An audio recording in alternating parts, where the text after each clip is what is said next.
हम यहाँ पे बात करते हैं कि जैसे अक्सर देखने सुनने को मिलता है कि लोगों ने ग्राम सभा की ज़मीन का कब्जा कर लिया है, ग्राम सभा की ज़मीन को कब्जा कर लिया, तालाब को कब्जा कर लिया, बोलते ग्राम सभा का तालाब है उस पर कब्जा कर लिया, अपना घर बना लिया, या कहीं पे आबादी की जगह पड़ी है उस पर कब्जा कर लिया। तो सीधा सा क्वेश्चन हमारा ये है कि ग्राम सभा की ज़मीन से कब्जा कैसे हटवाएँ? ग्राम सभा की ज़मीन से कब्जा हटवाने के लिए सीधा सा एक तरीका है। सरकार ने भी कह रखा है कि भूमाफिया जो है ग्राम समाज की ज़मीन को, ग्राम समाज चूँकि वो सबकी ग्राम समाज की ज़मीन है जी, तो वो किसी एक व्यक्ति की ज़मीन नहीं है, तो उसके लिए आप संबंधित एसडीएम को एक प्रार्थना पत्र दें कि इस तरीके से अवैध कब्जेदारों ने अवैध कब्जा कर रखा है। तो उस पर क्या होगा, एसडीएम महोदय उस पर आदेशित करेंगे, संबंधित लेखपाल को जांच करेगा।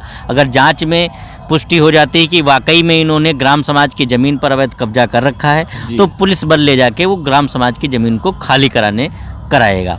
वो एसडीएम से ही हो जाएगा। अगर एसडीएम महोदय आपको नहीं सुनते हैं तो आप जिलाधिकारी महोदय को प्रार्थना पत्र दे सकते हैं, वो भी रिमांड करके एसडीएम साहब को देंगे। जिलाधिकारी को पावर हो डायरेक्ट भी लेखपाल को या डायरेक्ट थाना अध्यक्ष को भी लिख सकता है कि अवैध कब्जे को पुलिस बल के साथ हटवा दें, इस तरीके से वो लिखवा सकता है। डायरेक्ट एसडीएम साहब को भी दे सकते हैं।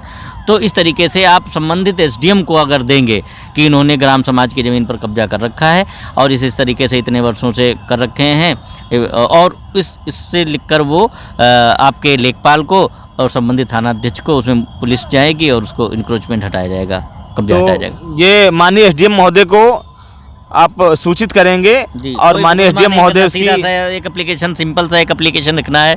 सेवा में श्रीमान उप जिलाधिकारी महोदय, जो भी आपकी तहसील है, ग्राम समाज की जमीन से अवैध कब्जा हटवाए जाने के संबंध में फला घाटा संख्या पे फला व्यक्ति ने अवैध कब्जा कर रखा है, बस ये पूरा देंगे और उसकी जांच होके। और एक्चुअली यहाँ पे एक नई समस्या उत्पन्न होती है एक कि माननीय जिलाधिकारी जो उप जिलाधिकारी महोदय होते हैं ये जांच के आदेश देते हैं, तो लेखपाल महोदय जाते हैं अपनी जांच करने, और लेखपाल महोदय होता है वो वहाँ पे अपोजिट पार्टी से पैसा ले लेते हैं। जैसे प्रधान जी कब्जा किए हैं, तालाब अपना कब्जा कर लिया प्रधान जी ने। अब कोई दबंग आदमी है तो कब्जा करेगा ग्राम सभा की जमीन, कोई गरीब आदमी तो नहीं करेगा।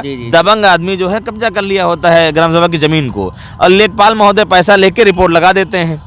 तो लेखपाल महोदय के अगेंस्ट अगर हमें कुछ करना है तो उसके लिए थोड़ा सा सजेस्ट कीजिए हाई कोर्ट, माननीय न्यायालय, क्योंकि आप जो प्रशासन है उसको डायरेक्शन माननीय न्यायालय दे सकता है। दूसरी चीज़, ग्राम समाज भी पब्लिक इंटरेस्ट की बात है ना, उसमें भी पीआईएल में आ सकते हैं। एसडीएम के लिए भी उसमें आर्डर हो सकता है कि ग्राम समाज जो है, पीआईएल हमारा मुद्दा अकेला नहीं, पब्लिक इंटरेस्ट की बात है, वहाँ पर भी पीआईएल की बात आती है। दूसरी चीज़, अगर मान लो लेखपाल मिल भी जाता है तो एसडीएम को एप्लीकेशन दें आप डायरेक्ट कि इस तरीके से, मतलब दूसरे हल्के के लेखपाल से जांच कराए जाने के संबंध में हम इस लेखपाल से संतुष्ट नहीं है, दूसरे लेखपाल से जांच करा ली जाए, पुनः इसकी जो है जांच कराई जाए, बस वो दूसरे से कर और देंगे। फिर भी अगर ऐसा नहीं होता है तो आप पब्लिक इंटरेस्ट लिटिगेशन यानी कि जनहित याचिका के तहत आप माननीय एसडीएम महोदय को, लेखपाल को, ग्राम प्रधान को, इन सबको पार्टी बनाते हुए आप माननीय उच्च न्यायालय के समक्ष आ सकते हैं और ग्राम सभा की जमीन बस आपका पब्लिक इंटरेस्ट ही होना चाहिए। इसमें पब्लिक इंटरेस्ट है आपका। ऐसे पब्लिक की जमीन पर पार्क पे कोई अवैध कब्जा किया तब भी आप कर सकते हैं,